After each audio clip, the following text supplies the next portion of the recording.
Can you show us the difference between Cliff Gallup, Scotty Moore, and James Burton? I mean, in your mind, is there a definite difference? Oh yeah. You know, Scotty Moore kind of took the Chet Atkins, Merle Travis thing into rock and roll. And Scotty may not have been as proficient at the finger picking alternating bass thing, but it was definitely more of a thumb picking style. And of course, I don't really do the thumb picking thing. I do the what's called the Nashville claw. Well, at least I think it is, but it's where I finger pick, but I do my alternating bass holding the pick. And so like That's All Right Mama by it was Elvis's first record. Scotty Moore was kind of going.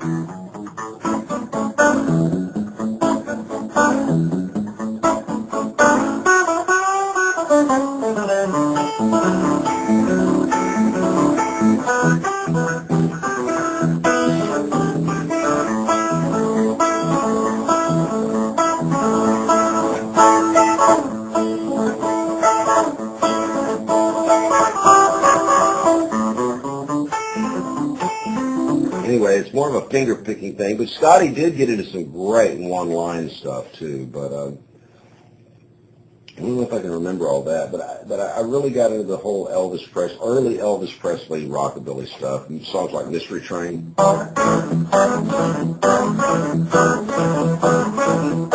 Just kind of had that alternating bass thing.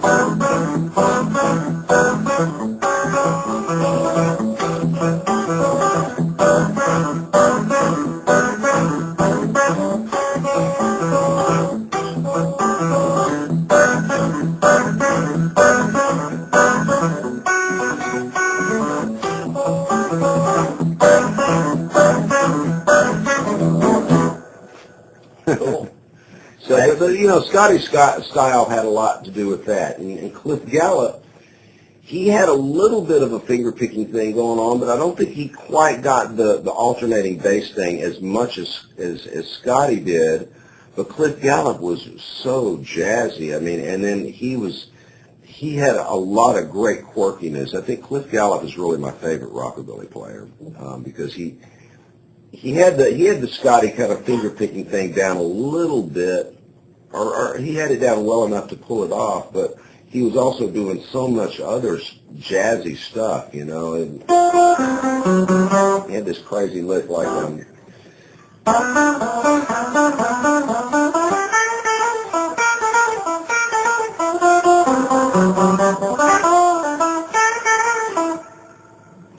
let's see, I can't remember that song.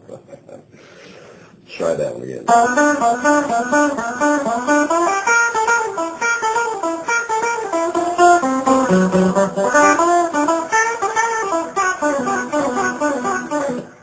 Cliff Gallup was always doing this thing.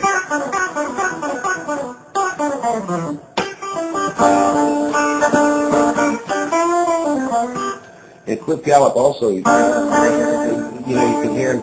He had two different ways of getting it. He had a tape delay, and you can hear when the tape delay, sometimes when it goes around, it'll kind of go a little quirky on him, like he'll go to hit this F note here, and it's either him playing the F and the E together, or it's that quirkiness of that tape delay all of a sudden gives him an E note, and he's hitting the F too, so.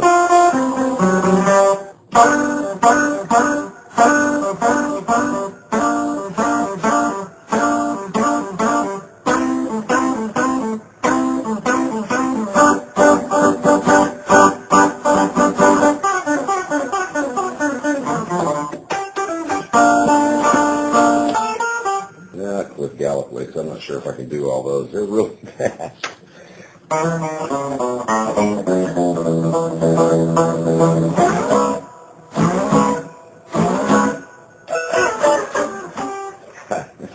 trying to play a bunch of licks. I haven't played for years.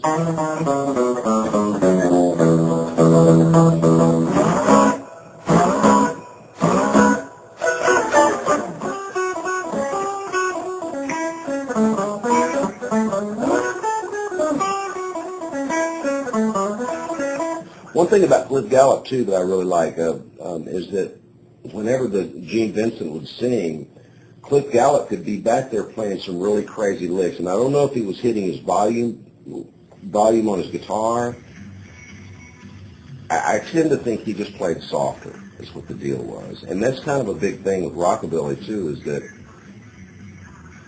they would back down for the vocal parts, And then whenever they said, go cat go or whatever, then the drummer would go pop real loud, the bass player would start slapping harder, and the guitar lead would come in. And it really made the song just take off, and that's something that's really missing a lot in rock and roll, because now in rock and roll you have drummers that think, dude, I got to drive the band the whole time or it's going to fall apart. So the whole time they're just going boom, boom, boom, like they might as well be a drum machine, But the early rock and roll, had a lot more swing stuff to it. So they would, kind of stir the soup, even though it might be a fast beat, And that would be kind of a Cliff Gallup thing. Would be he had a lot of echo, which I like. He kind of overused echo, and he overused, or according to certain snobs, they'll say he overused it. But to me, it was just a great style, using the flaming bar a lot,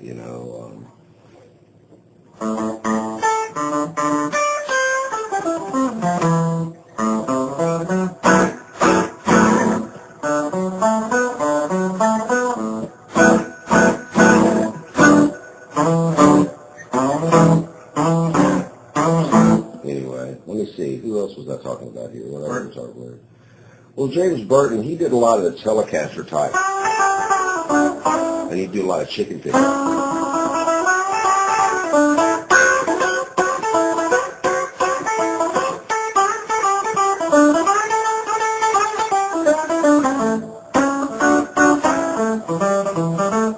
And then he would use a little bit more of the chicken picking kind of thing, where he's got this hand going too over here.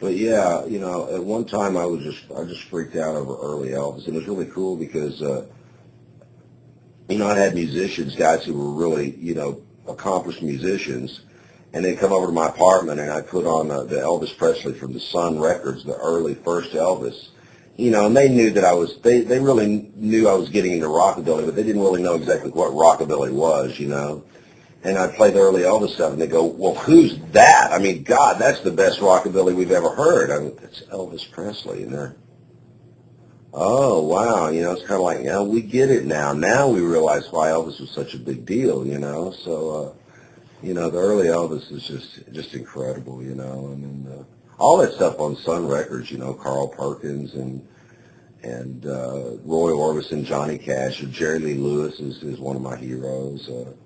I'm really into that stuff. But how has that evolved into where you're at now, then? Well, all sorts of things, other things that influenced me, I like all sorts of different things. So, but it's still there. It's still very prevalent. I'm still going for the Cliff Gallup style echo a lot.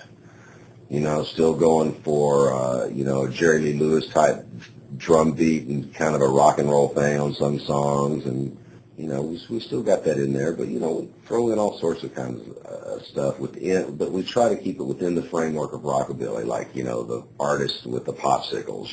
It's still our deal, but we'll try something different, but the popsicles will still be in there or something. I don't know.